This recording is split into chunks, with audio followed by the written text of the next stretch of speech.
Oh.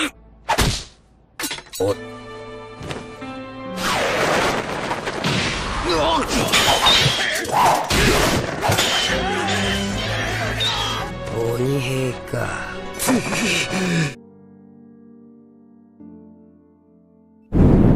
Melanjutkan episode sebelumnya, cerita pun akan flashback pada masa 20 tahun silam, tepatnya di sebuah kota bernama Kamiya. Di sana ada seorang remaja berusia kurang lebih 15 tahun yang sedang berkelahi bersama dengan anak-anak seumurannya di tempat itu.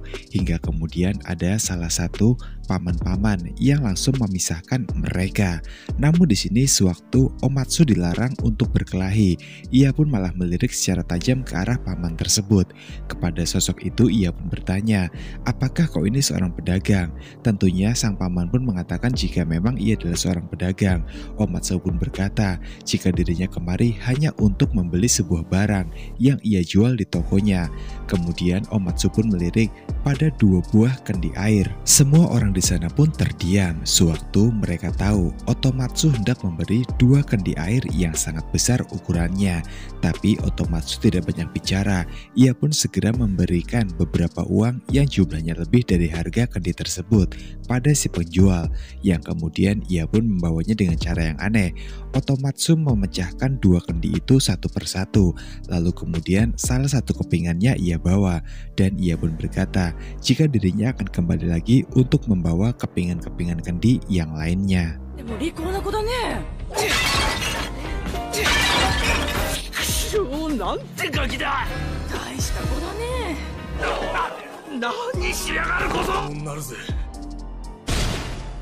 Cerita pun kembali ke masa sekarang, tepatnya di kediaman Tuan Heizo Hasegawa. Di sana Heizo pun nampaknya sedang makan malam, menyantap sebuah hidangan dari ikan ayu yang dibuat oleh istrinya Hisae. Akan tetapi sewaktu Heizo sedang makan, tiba-tiba saja Ozun pun datang ke sana dengan membawa bola kesayangannya. Lalu kemudian Ozun pun bermain di sana. Namun permainan dari Ozun itu pun membuat sebuah kekacauan dan mengakibatkan makan malam dari Heizo pun menjadi berantakan karena tanpa sengaja Heizun berlari sewaktu dikejar oleh Hisae hingga membuat ia pun tanpa sengaja menjatuhkan ikan ayu kesukaan dari Heizo. Hal itu pun sontak membuat Heizo menjadi marah dan kesal kepada Ozun karena tingkahnya yang sudah keterlaluan. Karena dimarah oleh ayah angkatnya yaitu Heizo, Ozun pun pagi harinya ngambek pada sang ayah. Dan di sini terlihat jika Heizo sedang merayu Ozun agar dirinya tidak marah lagi. Yang kemudian setelah itu Heizo pun dihampiri oleh Jugo dan juga salah satu anggotanya.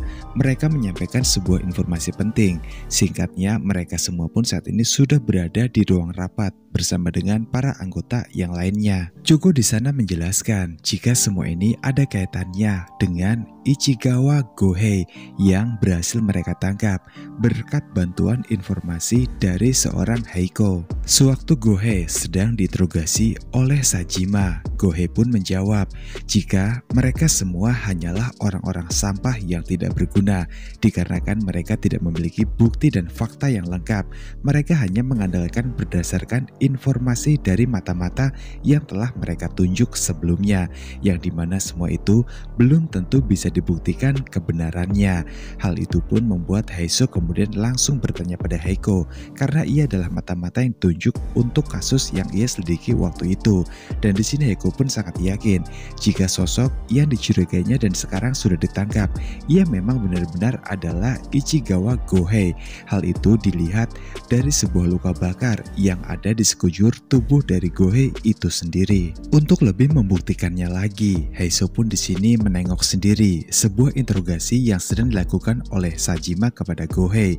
Ia pun diam mengendap-endap melihat semuanya dari balik celah jendela. Setelah melihat sosok itu secara langsung, di sini Heizo pun sepertinya teringat dan tidak asing dengan sosok tersebut. Tapi masalahnya ia benar-benar lupa siapakah sosok yang saat ini sedang ia intai, yang kemudian tanpa sengaja dari arah belakang Jugo yang bermaksud membawakan minuman untuk Heizo. Ia pun tanpa sengaja malah memecahkan gelas tersebut. Dan sewaktu Chugo sedang mengambil sebuah potongan dari gelas tersebut, Heizo pun di sini teringat dengan kejadian 20 tahun lalu, yang dimana saat itu Otomatsu sedang mengambil sebuah kendi air yang sengaja ia pecahkan setelah ia membelinya.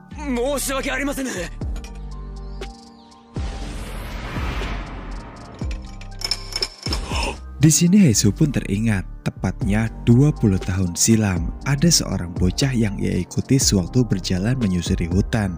Dan di sana Heizo yang sepertinya mengenali sosok bocah tersebut. Ia pun segera membuka semua baju dari bocah itu. Dan ternyata setelah ia melihat jika sekujur tubuhnya dipenuhi dengan tanda luka bakar, Heizo pun di sini teringat sesuatu terkait bocah itu. Namun bocah itu pun melawan, memberontak kepada Heizo, dan ia pun akhirnya berhasil untuk pergi. Hal itu karena faktanya pada saat Otomatsu memecahkan 2 buah kendi dari pelanggan tadi, ia pun rupanya ada di sana dan menyaksikan semuanya.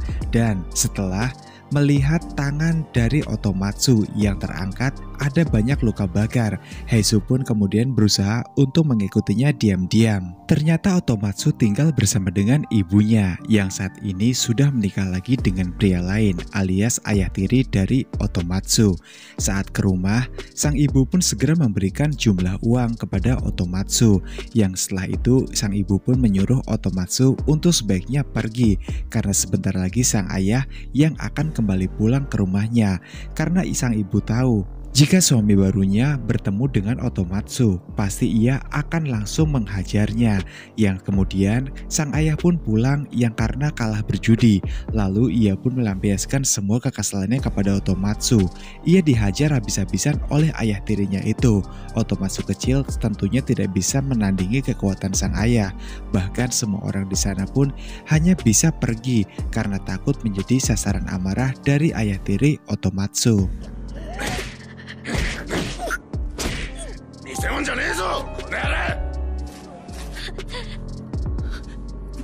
Lalu kemudian Heizo pun datang dan menghajar habis-habisan ayah tiri dari Otomatsu.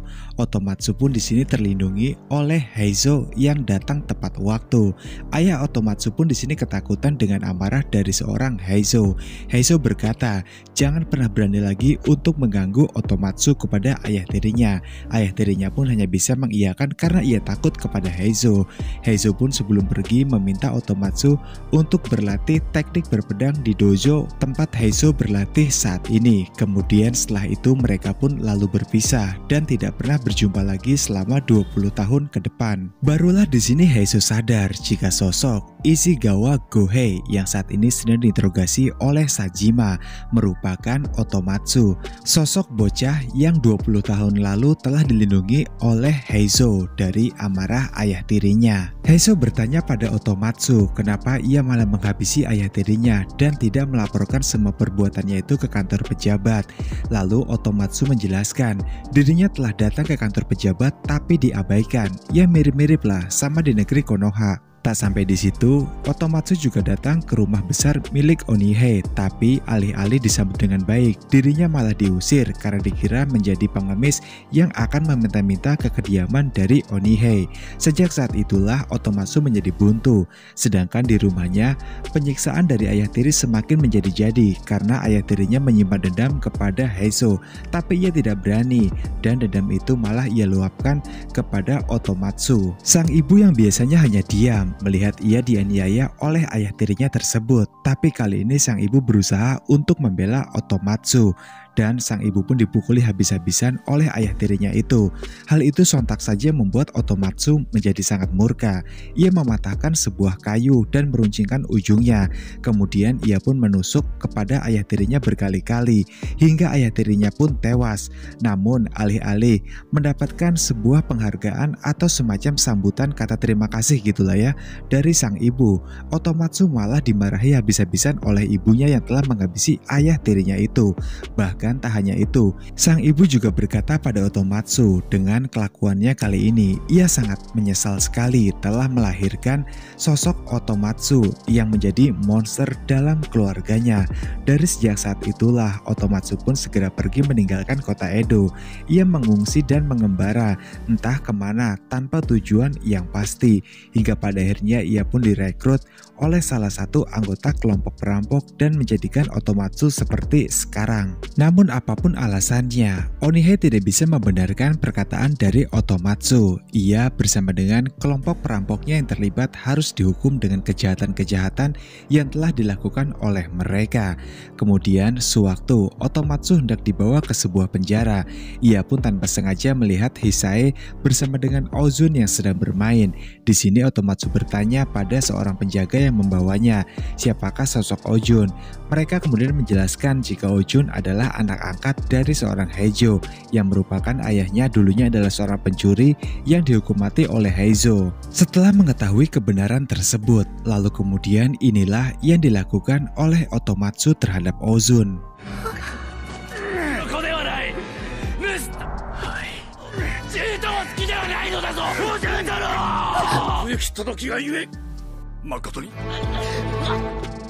Di lain sisi, Heiko yang sedang menjaga Ozun, ia pun melaporkan kepada Heizo dan juga yang lainnya jika saat ini Ozun tiba-tiba saja menghilang sewaktu dirinya lengah sebentar tadi.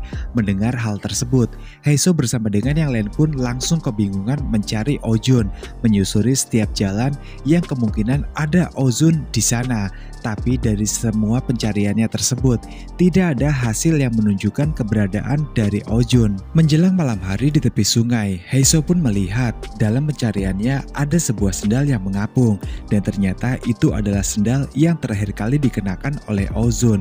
Lalu setelah ia melihat ke arah jembatan, Heizo melihat saat ini Ozun sedang tenggelam. Ia pun tanpa berpikir panjang langsung menceburkan diri ke sungai untuk menyelamatkan Ozun.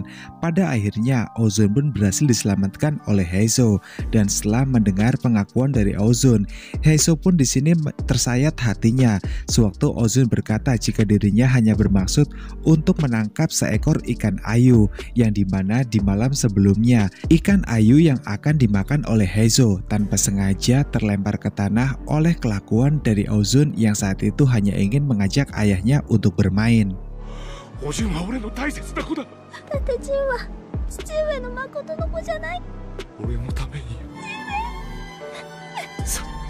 Keesokan harinya, dikarenakan semua kejahatan dari Otomatsu sudah tidak bisa untuk diampuni lagi, pada akhirnya di hadapan semua orang, Heizo pun memerintahkan salah satu anggotanya untuk langsung mengeksekusi mati sosok dari Otomatsu.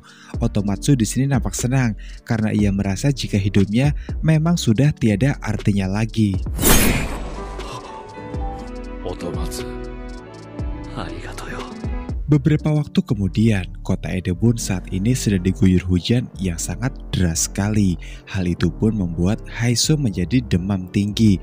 Ia sudah tidak bisa lagi untuk berpatroli, yang mengakibatkan semua orang pun menjadi khawatir dengan keadaan dari ketua mereka. Setelah mendengar kabar tersebut, Samanosuke pun datang untuk menjenguk sahabat baiknya yaitu Heizo, yang dimana kemudian ia pun di sini tersenyum dan tertawa sewaktu melihat sosok samurai Oni saat ini sedang terbaring lemah dikarenakan hanya karena masalah sepele yaitu demam. Menyadari siapakah yang saat ini datang untuk menjenguknya yaitu Samanosuke, Heizo langsung menyuruh Hisae istrinya untuk segera pergi ke dapur, dan nanti jika perlu bantuan maka Heizo akan segera memanggil Hisae, yang ternyata setelah mereka ditinggal berdua, ternyata Samanosuke datang ke sana tidak tangan kosong, melainkan ia membawa sebotol sake dan ia pun bermaksud untuk meminumnya bersama Heizo, dan tak lupa untuk menemaninya. Heizo pun mengambil peralatan sebatsnya supaya nantinya ritual sakral meminum sake menjadi lebih lengkap, nikmat dan juga sempurna.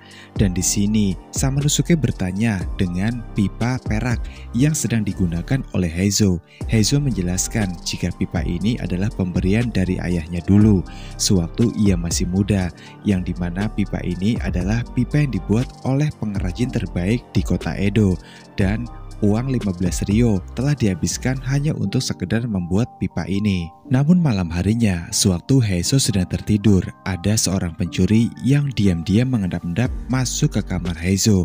Dan dengan mudahnya, saat Heizo sedang terlelap tidur, pencuri itu pun berhasil membawa kabur pipa perak pemberian dari ayah Heizo tersebut. Singkatnya, keesokan harinya, sewaktu Heizo sudah merasa dirinya sembuh, ia pun meminta Hisai untuk mengambilkan peralatan sebatnya. Tapi di sini Hisai pun berkata, jika pipa perak kesayangannya telah hilang dan tidak ada di tempat seharusnya. Mereka berdua pun segera mencari, menggeledah seisi kamar tersebut. Namun ternyata setelah lama mencari, pipa itu pun memang benar-benar sudah tidak ada di tempatnya.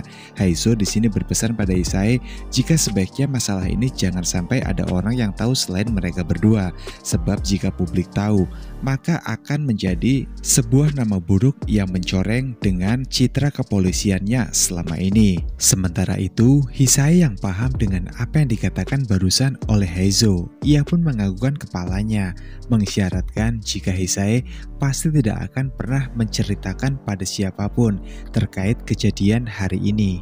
Malam harinya, merasa jika dirinya saat ini telah sehat dan juga sembuh, Heizo pun melanjutkan patrolinya bersama dengan seorang temannya yaitu Samanosuke. Dan di sini Heizo pun berkata pada Samanosuke jika mereka akan berpatroli menyusuri anak sungai, lebih tepatnya di sungai Okawa.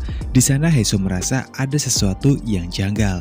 Tanpa berpikir panjang, Heizo bersama dengan Samanosuke segera menyewa satu orang tukang perahu yang siap untuk mengantarkannya dalam berpatroli di sungai yang bernama Tomogoro. Pada awalnya, semua kejadian pun terlihat biasa saja, tidak ada hal-hal yang mencurigakan dari pengamatan seorang Heizo, hingga kemudian mereka pun berhenti di tengah sungai, berkumpul dengan orang-orang yang lain, menyaksikan sebuah pesta kembang api yang sangat meriah di malam itu. Tak lupa mereka pun nyebats untuk menikmati waktu santai mereka. Akan tetapi, ketika tukang perahu itu membakar sebatnya, Heizo pun baru menyadari dengan pipa yang digunakan jika itu adalah pipa miliknya, pemberian dari sang ayah. Menyadari jika pipa pengembulan itu memang milik Heizo seorang karena memang hanya satu yang dibuat oleh sang pengrajin dan tidak ada lagi. Esok harinya, Heizo pun menyuruh Kumehachi, mata-mata terbaiknya, untuk menyelidiki seseorang penarik perahu yang tak lain adalah Tomogoro. Heizo ingin sekali mencari biodata terkait sosok Tomogoro tersebut. Kumehachi yang paham dengan perintah Heizo, ia pun segera bergerak hari itu juga. Singkat cerita, pada akhirnya Kumehachi pun berhasil menemukan Tomogoro, dan ternyata sosok Tomogoro tersebut adalah ayah dari Kumehachi. Masih belum tahu sih ayah kandung atau ayah angkat, karena yang jelas mereka tuh dulunya sama-sama seorang perampok.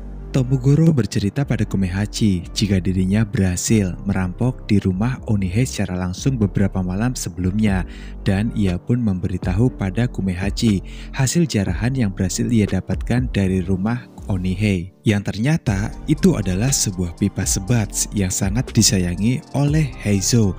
Dan di sini guys, ceritanya tuh mereka tuh nggak saling tahu wajahnya gitu. Jadi si Heizo nggak tahu wajahnya si Tomogoro, Tomogoro juga nggak tahu wajah asli dari seorang Heizo. Dikarenakan sewaktu Tomogoro beraksi di rumah Onihei atau Heizo, situasi di sana itu kan gelap, jadi mereka tuh nggak sempat ngelihat wajah satu sama lain. Kemudian setelah itu, Kumehachi segera menginformasikan terkait penemuannya kepada Heizo secara langsung. Di sini Kumehachi pun berpesan agar sebaiknya Heizo mengampuni Tomogoro, dikarenakan Tomogoro ternyata adalah ayah dari Kumehachi. Heizo pun di sini tidak bertindak gegabah. Ia pun segera memberikan beberapa benda berharga miliknya kepada Kumehachi, dan nantinya Kumehachi ditugaskan oleh Heizo untuk memberitahukan benda tersebut, dan nantinya juga benda itu akan dikembalikan lagi ke tempatnya oleh Kumehachi. Dan disinilah Kumehachi meminta sang Tomogoro untuk mengambil benda itu lagi dan menunjukkannya kepada Kumehachi. Barulah dengan begitu, Kumehachi mengakui bakat keterampilan pencurian dari sang ayah memang sangat unggul dan juga mahir.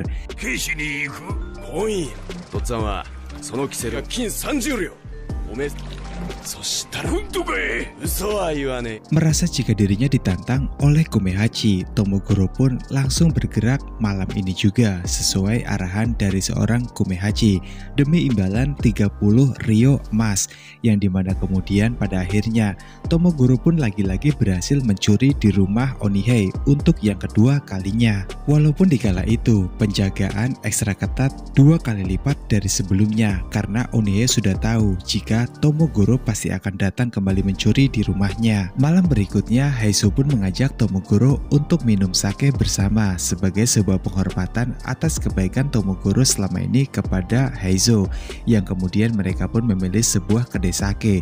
Dan di sanalah akhirnya Heizo pun mengaku jika beberapa malam belakangan ini telah terjadi 2 kali pencurian di rumah Onihei, yang kemudian Heizo pun nyebats dan ia pun menggunakan sebuah pipa yang sebelumnya telah dicuri oleh Tomogoro. Akhirnya di sini Tomogoro pun sadar siapakah sosok orang yang ada di hadapannya. Ternyata ia adalah Onihei. Heizo memberikan 1 ryo koin emas kepada Tomogoro untuk Tomogoro mengembalikan kotak segel yang telah ia curi kemarin di rumahnya. Yang setelah itu sesuai janjinya kepada Kumehachi tidak akan menyakiti Tomogoro. Heizo pun membiarkan Tomogoro untuk segera pergi setelah ia mengambil 1 ryo emasnya tersebut.